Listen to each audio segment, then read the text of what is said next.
শুভ সকাল আমার প্রিয় বন্ধুরা, সকলে কেমন আছো? আশা করি সকলে অনেক অনেক বেশি ভালো আছো। আমরাও না বেশ ভালো আছি। দক্ষিণ চব্বিশ পরগনা জেলার ছোট্ট একটি গ্রাম থেকে আমি সালমা, আমার চ্যানেল ব্লগার সালমায় নূতন একটি ব্লগ ভিডিওর সঙ্গে সকলকে স্বাগত জানিয়ে আজকে ভিডিওটি শুরু করছি। তো দেখো বন্ধুরা, সকাল সকাল বিছানা গোছানো থেকে শুরু করেছি। তো দেখো হচ্ছে আমার বিছানাটা ভালোভাবে গোছানো হয়ে গিয়েছে। বিছানার উপর একটু ঝাড় দিয়ে নিয়েছি। তারপর হচ্ছে ঘর বারান্দাটা একটু ঝাড় দিয়ে পরিষ্কার পরিপাটি করে নেব। তো বেশ ঝাড় দিতে না সকাল সকাল সব কিছু বাসি কাজ হয়ে গেলে মনেও বেশ আনন্দ হয় আর বেশ ভালো লাগে। তো আমার হাজব্যান্ড আজকে বাড়ি আছে আর আমার মাম্মাম দেখো এখন ঘুরে ঘুরে বেড়াচ্ছে আমার সঙ্গে। তো তারপরে দেখো আমি ঘরটা ঝাড় দিয়ে এবারে চলে আসলাম বারান্দায়। তো বারান্দায় দেখো বোতলগুলো না খুবই এলোমেলো, তো চোখের সামনে ভীষণ খারাপ দেখায়, যেহেতু মেন গেট থেকে ঢুকে আগে বারান্দার এইসব জিনিসপত্রগুলো দেখায়, তো প্রচুর পরিমাণে খারাপ দেখায়। তো সেগুলো ভালোভাবে গুছিয়ে নিয়ে, তো আগের দিনের কিছু জামা কাপড় না ছিল তো গোছানো হয়নি, তো সেগুলো ভালোভাবে এখন গুছিয়ে নিচ্ছি। আর পরিষ্কার পরিপাটি জামা কাপড় যে কোনো জিনিসপত্র গুছিয়ে পরিষ্কার পরিপাটি করে রাখলে না বেশ ভালো লাগে। তো ঘরে যেহেতু এখন কারেন্ট নেই জানো তো বন্ধুরা, তো সেই জন্য হচ্ছে এই বারান্দায় বসে জামা কাপড়গুলো গুছিয়ে নিচ্ছি। তো জানো কি আমাদের ঘরে না আলো তেমন আসে না, তো জানালা আছে কিন্তু আলো এত আসে না, তো সেই জন্য না প্রচুর পরিমাণে অন্ধকারে দেখায়। তো ক্যামেরায় হয় না, সমস্যা হয়, দেখা যায় না। তো সেই জন্য হচ্ছে এই বারান্দায় বসে বসে আমার মাম্মামের জামা কাপড় আছে, একটা বেডশিট আছে, আমার মাম্মামের কাঁথা আছে, হচ্ছে লুঙ্গি আছে, তো এগুলো ভালোভাবে গুছিয়ে পরিপাটি করে নেব। আর আজকের ভিডিওটা না বেশ ছোট হয়েছে তো বন্ধুরা, তো সকলে বেশ দেখে নিও ভালোভাবেই। তো জামা কাপড় জিনিসপত্র বলো সব কিছু গুছিয়ে রাখলে বেশ ভালো লাগে। তো দেখো ভালোভাবে পাট করে করে গুছিয়ে নিচ্ছি। তো এখান থেকে গুছিয়ে নেব, গুছিয়ে নেওয়ার পরে যেগুলো ঝাঁপিতে রাখা সেগুলো ঝাঁপিতে রেখে দেবো, আর যেগুলো আনলায় গুছিয়ে রাখার তো আনলায় গুছিয়ে রাখবো, আর যেগুলো হচ্ছে তাড়ায় গুছিয়ে রাখার তো তাড়ায় গুছিয়ে রাখবো। তো আমার মাম্মামেরগুলো যেমন ঝাঁপিতে রাখি, আমাদের হচ্ছে কিছুটা আনলায় রাখি, আমার হাজব্যান্ডের কিছুটা আবার তাড়ায় গুছিয়ে রাখি। তো প্রচুর পরিমাণে জিনিসপত্র পড়ে, তো আবার হ্যাঙ্গারে জামাগুলো টাঙিয়ে রাখি, নইলে না এক জায়গায় রেখে দিলে না ও পুরুষ মানুষ তো প্রচুর পরিমাণে ঘেঁটে ফেলে, আর সেই এক জায়গায় না প্রচুর খুঁজেই পাওয়া যায় না জিনিসপত্র। তো দেখো ভালোভাবে পাট করে নিয়েছি। নেওয়ার পরে তো পান্তা খেয়ে নিয়েছিলাম, গরমে তো পান্তাই খেতে হয় গ্রামে। তো তারপর হচ্ছে দেখো আমার হাজব্যান্ড হচ্ছে বাজার করে নিয়ে এসেছে। তো আজকে নিয়ে এসেছে খুবই অল্প পরিমাণ জিনিসপত্র, যেহেতু এখন পয়সা করে একটু সমস্যা আছে। তো দেখো চাল এনেছে, তেল এনেছে, আর হচ্ছে পেঁয়াজ আর আলু এনেছে। তো ভালোভাবে থলে থেকে সেগুলো বার করে নিয়ে গুছিয়ে রেখে দেবো। তো আজকে কী রান্না করব ভাবছিলাম, তো তারপর দেখলাম যে কালকে না আমাদের গাছ থেকে আমার হাজব্যান্ড হচ্ছে উচ্ছে পেড়েছিল। তো একটা উচ্ছে গাছ আছে না, প্রচুর পরিমাণে হচ্ছে তাতে উচ্ছে দেয়, কতবার যে উচ্ছে খেয়েছি তার ঠিক ঠিকানা নেই। তো যে কবার তোমাদের সঙ্গে শেয়ার করেছি জানো তো উচ্ছে রান্না, তো সে কবারই জানো তো বন্ধুরা সবই আমাদের গাছের উচ্ছে। তো হচ্ছে কালকে যে মাছ নিয়ে এসেছিলো না হাজব্যান্ড, তো সেই মাছগুলো থেকে না বেশ কিছু মাছ ছিল। তো সেই মাছগুলো না জাল দিয়ে রেখে দিয়েছিলাম। তো আমাদের তো ফ্রিজ নেই, তো এইভাবেই জাল দিয়ে রেখে দিতে হয়, তো এইভাবে জাল দিয়ে রেখে দিয়েছিলাম, তো সেইভাবেই ছিল। এখন হচ্ছে ওই মাছগুলো একটু ভেজে নিচ্ছি, জাল দেওয়া মাছ ভেজে নিয়ে তারপর হচ্ছে আজকে উচ্ছে আলু মাছ রান্না করব, একটু চচ্চড়ি মতো করব, বেশ ভালো লাগবে। আর এই গরমে তো এই গরম বলছি এই বর্ষাকালে একটু গরম গরম পড়ছে, তো একটু তিতো তিতো খেতে বেশ ভালো লাগে। আর আমার হাজব্যান্ড না প্রচুর তিতো খেতে পছন্দ করে, আর আমার ছোট্ট মাম্মাম তো সেও উচ্ছে খেতে খেতে বেছে বেছে উচ্ছে খাবে, তো বেশ শিখেছে ওর পাপার কাছ থেকে।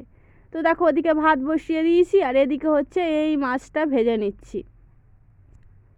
আর জানো কি বন্ধুরা, আজকে তো তেমনভাবে বাসি কাজ শেয়ার করা হয়নি, কারণ হচ্ছে সব কিছু অফ ক্যামেরায় করে নিয়েছিলাম, যেহেতু আমার ফোনে এই কদিন একটু ব্যালেন্স নেই, তো সমস্যা হচ্ছিল। তো সেই জন্য হচ্ছে ওই অফ ক্যামেরায় কাজ করেছিলাম, ভাবছিলাম যে ফোনে তো স্টোরেজ শেষ হয়ে যাচ্ছে, তো ভিডিও বানাবো না তাই ভাবছিলাম, তো শেষে ভিডিও বানিয়েছিলাম। তো মাছ ভাজা ওই তেলের মধ্যে দিয়ে দিয়েছি হচ্ছে পেঁয়াজ কুচি আর লঙ্কা দিয়ে ভেজে নেব। তো যাই হোক, জানো কি বন্ধুরা, ওই দেখবে পাঙ্গাস মাছ ভাজা করলে না প্রচুর পরিমাণে তেল বার হয়, তো ওই তেলে না অন্যরকমই রান্নাই হয়ে যায়, মানে যেহেতু তৈলাক্ত মাছ আর প্রচুর ফাটে, আমার তো প্রচুর ভয় পায় পাঙ্গাস মাছ রান্না করতে। তো দেখো তারপরে হচ্ছে কেটে রাখা উচ্ছে আর আলুর দিয়ে দিয়েছি, লবণ দিয়েছি, সঙ্গে হচ্ছে একটু জিরা মরিচ বাটা দিয়েছি। দেওয়ার পরে নেড়ে নেড়ে একটু হলুদ গুঁড়ো লঙ্কার গুঁড়ো দিয়েছিলাম, দেওয়ার পরে কষানো পানি দিয়েছিলাম, কিন্তু সেটা না আমি ভিডিও করেছিলাম ঠিক, কিন্তু ভিডিও মানে সুইচ অন করতে আমি ভুলে গিয়েছিলাম, টাচ করে মানে অন করতেই ভুলে গেছিলাম। তারপরে যখন দেখেছি এডিটিং করার সময়, তো সে হয়নি ভিডিও। তো মনে ভীষণ খারাপ লাগছিল, যেহেতু মানে কষ্ট করে তো মানে একটা কাজ করি, আর কখন যে ভুলে যাই সেই বোঝাই ব্যাপার। তো যাই হোক, দেখো বন্ধুরা এখন কষানো হয়ে গিয়েছে, তো এখানে একটু পানি দেবো। তো ওই হাঁড়িতে মাছ জাল দেওয়া ছিল, তো সেই জাল দেওয়া মাছের ওই পানিটা দিলে না তরকারি দেখবে ভীষণ স্বাদ হয় খেতে। তো তারপরে দেখো এই মাছগুলো, ভেজে রাখা মাছগুলো দিয়ে দিয়েছি, তো একটু মাখো মাখো হবে বেশ, আর নামিয়ে নিয়েছিলাম। তো দেখো বেশ খেতে দারুণ হয়েছিল। তো আমার রান্না হয়ে গেছে, আজকে ওই সাদা মাটাই রান্না করেছি, ভাত রান্না করেছি, আর হচ্ছে উচ্ছে আলু মাছের ঝোল করেছি। তো বেশ খেতে দারুণ হয়েছিল। তো তারপর হচ্ছে কত বাসন দেখো এখনও মাজা হয়নি, রান্নার পরে ওগুলো বার হয়েছে। তো দেখো এখন না বেশ রৌদ্র রৌদ্র, আজকে এই কদিন না আকাশ প্রচুর মেঘলা হচ্ছে। তো হচ্ছে এখন বেশ সামান্য সামান্য রৌদ্র এসেছে। তো তারপর হচ্ছে এই বিকালবেলা এখন ঠিক মনে হয় 2:30 মতো বাজে। তো তখনই এবার দেখো আমার হাজব্যান্ড হচ্ছে আমার মাম্মামকে নিয়ে আছে, আর আমি হচ্ছে এই বাসনগুলো খাওয়ার পরে একটু শুয়েছিলাম, যেহেতু শরীরে কেমন একটা হচ্ছিলো, মানে সারাদিন যেহেতু কাজ করি আর একটা বাচ্চা আছে। তো তারপর হচ্ছে এই বিকালবেলা একটু বাসনগুলো মেজে নিচ্ছি। তো মেজে নিয়ে আবার একটু বিকাল হলে না আবার আমার মাম্মামকে নিয়ে একটু বাইরে বেরাতে হবে, নইলে না ও মানে বাড়ি থাকতে চায় না, যেহেতু সারাক্ষণ তো আমার সঙ্গেই থাকে, ওকেও একটু বুঝতে হয়। ওই জন্য একটু বাইরের দিকে বেরালে তো বেশ ভালো লাগে, ওরও মনটা ফ্রি হয়। আর আমাদের যেহেতু বাড়ির পাশে হচ্ছে পিচ রাস্তা আছে, তো একটু বাইরের দিকে বেরালে না গাড়ি ঘোড়া দেখে, ওর লোকজন দেখে, ওর একটা মানসিক ওরও একটা ভাবধারা বেশ ভালোই থাকে। যেহেতু ছোট বাচ্চা তো ওই সারাক্ষণই আমার দিকেই তাকিয়ে থাকে, যে আমি কোথায় যাই না যাই আমার সঙ্গেই যাবে, নইলে কান্না করে। কেউ তো নেই, ওর পাপা ছাড়া আর কেউ নেই এখানে, আমি আর ওর পাপা। তো ওর পাপা যতক্ষণ থাকে তখন পাপার সঙ্গেই থাকে, পাপাকেও বেশ ভালো থাকতে বেশ পছন্দ করে। আর পাপা যখন না থাকে তো তখন আমার সঙ্গেই থাকবে, নইলেও একা থাকতেই চায় না, যেহেতু ছোট বাচ্চা। তো দেখো ভালোভাবে বন্ধুরা আমি বাসনগুলো মেজে নিচ্ছি। তো আজকে ওই কড়াটাই রান্না করেছিলাম, যেহেতু আর ওই কড়াটায় রান্না করে নিই, এই কালো কড়াটাই একেবারে রান্না করে নিয়েছি। আর হচ্ছে এই হাঁড়িটায় মাছ জাল দিয়েছিলাম, আর ওই ফ্যান সরানো জামবাটাটা হচ্ছে ফ্যান ঝরিয়েছিলাম। তো বেশ ভালোভাবে পরিষ্কার পরিপাটি করে মেজে নিলে না জিনিসপত্র আমি রান্না করে সঙ্গে সঙ্গে বাসন কোসন যা হয় না হাঁড়িতে আঁচড়ে সব কিছু মেজে ধুয়ে পরিষ্কার করে নিই। তো পরিষ্কার করে নিলে না ছোটো বাচ্চা নিয়ে আর পরে সমস্যায় পড়তে হয় না, তো বেশ ভালোই থাকা যায়। তো তারপর হচ্ছে কি জানো তো, আর ওই বাসনগুলো ফেলে রাখলে না প্রচুর পরিমাণে সকালে বাসন হয়ে যায় আর চাপের সৃষ্টি হয়ে যায়। আর সব কিছু পরিষ্কার পরিপাটি করে উপর করে গুছিয়ে রাখলে না মানে হচ্ছে এই একটু পানি ঝরিয়ে গুছিয়ে রাখলে দেখতেও সুন্দর দেখায়, আর হচ্ছে কাজও আমার কমে যায়। তো এই কদিন জানো তো বন্ধুরা একটু থালা বাসন মাজার সাবান আর মানে কেনা হয় না বলতে মনে থাকে না, যখন আমার হাজব্যান্ড দোকানে যায় কিংবা বাজারে যায় আমার খেয়ালই পড়ে না। তো যাই হোক হচ্ছে ওই সার্ফ পানিগুলো ভালোভাবে পরিষ্কার করে পরিপাটি করে মেজে নিচ্ছি। আর যখন দেখি না জানো তো কি বন্ধুরা, একটা টিপস বলে দিই, যখন হচ্ছে কড়াই হচ্ছে দেখবে বেশ তেল ছিটা ভাব বেশি পড়ে গিয়েছে, তখন না একটু ছাই দিয়ে আর সার্ফ দিয়ে মাজবে, দেখবে কড়াই কি সুন্দর চকচকে ভাব আসবে, মানে যে কড়াই তরকারি রান্না হয়। তো আমি এই কড়াইটাই মাছ ভাজা করি, তো প্রচুর পরিমাণে মাছ উঠে বেশ ভালো লাগে, নইলে না ওই কড়াই মাছ ভেঙে যাওয়ার ভয় থেকে আমি আর এই কড়াইটা এইভাবেই রেখে দিয়েছি, থাক তবু মাছ মানে কড়াই তেমন ময়লা নেই, আর আমি ময়লা করেই রাখি না, এমনি কালচে হয়ে গিয়েছে, পরিষ্কার করলে পরিষ্কার হয়, তবুও মানে আমি সবসময় পরিষ্কার করে ধুয়ে মানে রেখে দিই, আমি তেল রেখে দিই না কড়াই। তো দেখো বন্ধুরা ভালোভাবে বাসনগুলো কল টেনে ভালোভাবে পরিষ্কার করে ধুয়েছি যা তাড়াতাড়ি মনে হচ্ছে যেই সে হয়ে গিয়েছিলো, কিন্তু বেশ সময় লেগেছিলো।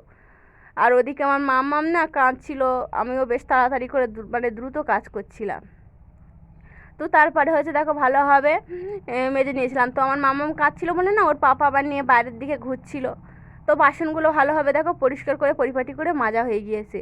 তো তারপর এখন দেখো বিকেল বেশ ভাব এসে গিয়েছে। তো তারপরে হচ্ছে দেখো বন্ধুরা এখন হচ্ছে আমি এই জামা কাপড়গুলো তুলে নিচ্ছি। আর আমার মাম্মাম আর ওর পাপা দেখো, আমার মাম্মাম না ও কাদায় কোনো মতেই কাদা লাগবে না, এখন গা ধোয়া হয়ে গিয়েছে তো আর ও কাদা পানিতে নামবে না। তোর পাপা বলছিল যে তুমি নামো, ও বলছে না হ্যাঁ আমি নামবো না, তো ওই জন্য একটু ওর সঙ্গে দুষ্টু করছিল। তো ওর পাপার কোলে আছে, আমি এখন এই তারপর হচ্ছে বাসনগুলো মেজে ধুয়ে এনে এখন এই উপর করে দিচ্ছি, জামা কাপড়গুলো এনে মেলে দিয়ে নিয়েছি। তো বেশ পরিষ্কার পরিপাটি করে কাজ করতে না এখন এই বিকালবেলা ওর পাপা এখন রাস্তার দিকে গিয়েছে, আমার মামাও আমার সঙ্গে আছে, আমি এই বাসনগুলো হচ্ছে যেগুলো হচ্ছে শুকনো হয়েছে মানে আমরা ভাত খাই মানে একটু পানি টানি খাই, সেগুলো হচ্ছে এই গামলার ভিতরে আমি রেখে চাপা দিয়ে রাখি, যেহেতু প্রচুর পরিমাণে টিকটিকি আছে আমাদের বাড়িতে, তো পটি করে দেয়। তো তারপর হচ্ছে দেখো অনেক দিন হয়ে যাচ্ছে না, আমার এই র্যাকটা আর এই সেলফটাই না, মানে গাছগুলো না একটু যত্ন করা হয় না, একটু মোছা হয় না, যেহেতু এখানে গ্যাসের উপরে নিচে গ্যাস আছে, তো রান্না করি, তো সেহেতু তেল ছিটে তো পড়বে স্বাভাবিকই। তো দেখো এখন ভালোভাবে একটু ঘষে ঘষে মানে একটু মুছে নিচ্ছি। তো খুব বেশি ময়লা হয়নি। তো দেখো আমার এই গাছগুলো বেশ কি সুন্দর আছে। তো আমার হাজব্যান্ড এই গাছগুলো সব কিছু এনে দিয়েছিল, তো আমি এগুলোই পানি দিই, যত্ন নিই, বেশ পরিষ্কার পরিচ্ছন্ন রাখি, আমার তো বেশ ভালো লাগে গাছগুলো। তো পানিতে কিছু পরিমাণ গাছ আছে, মাটিতে গাছ আছে, আর এখানে গাছ বলতে না স্নেক প্লান্ট আছে, হচ্ছে মানি প্লান্ট আছে, আর ওই দেখেছো বাহারি পাতার গাছটা, ওই বাহারি পাতার গাছটা না মানে একটা ডাল থেকে আমি রুয়েছিলাম, তো দেখি না বেশ কি সুন্দর ধরে গিয়েছে, ওখানে রয়েছে, তো বেশ ভালো লাগে। তো তার পাশে এই সন্ধ্যাবেলা চলে আসলাম, তো বেশ কিছু পরিমাণ বিকালবেলা পানি এনেছিলাম, তো পানির বোতলগুলো ভালোভাবে গুছিয়ে নিয়েছি। নেওয়ার পরে কিছু বাসন কোসন হচ্ছে উপর করা ছিল, তো সেগুলো সব শুকিয়ে গিয়েছে, পানি ঝরে গিয়েছে, তো সেগুলো ঠিক জায়গা মতো রেখে গুছিয়ে রাখছি। আর বেশ গুছিয়ে রাখতে না বেশ ভালো লাগে, আর যে আসে না র্যাক দেখলে না বেশ ভালো পছন্দ করে, গোছানো জিনিসপত্র থাকলে পছন্দ করে। তো বন্ধুরা আমি তো এইভাবে আমার এই কিচেনটাকে নূতন নূতন জিনিস দিয়ে বেশ কি সুন্দর করে অল্প খরচে মানে বিনা খরচায় আমার কিচেনটাকে বেশ অর্গানাইজ করে রাখি। তো এই র্যাকটা তো বেশ কিছুদিন আগে কিনেছিলাম, তোমাদের সঙ্গে শেয়ার করেছিলাম, তো এগুলো মানে অর্গানাইজ করে ছিল, তো ফের ভালোভাবে একটু গুছিয়ে নিচ্ছি, একটু মুছে মুছে গুছিয়ে নিতে না বেশ ভালো লাগে। আর আমার গোছানো জিনিসপত্র এমনি খুবই পছন্দের জিনিস।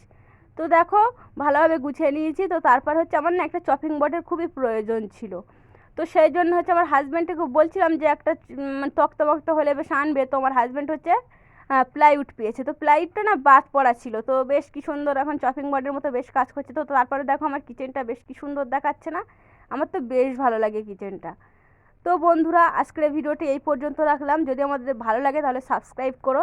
টাটা, ধন্যবাদ সকলকে, আবার দেখা হবে।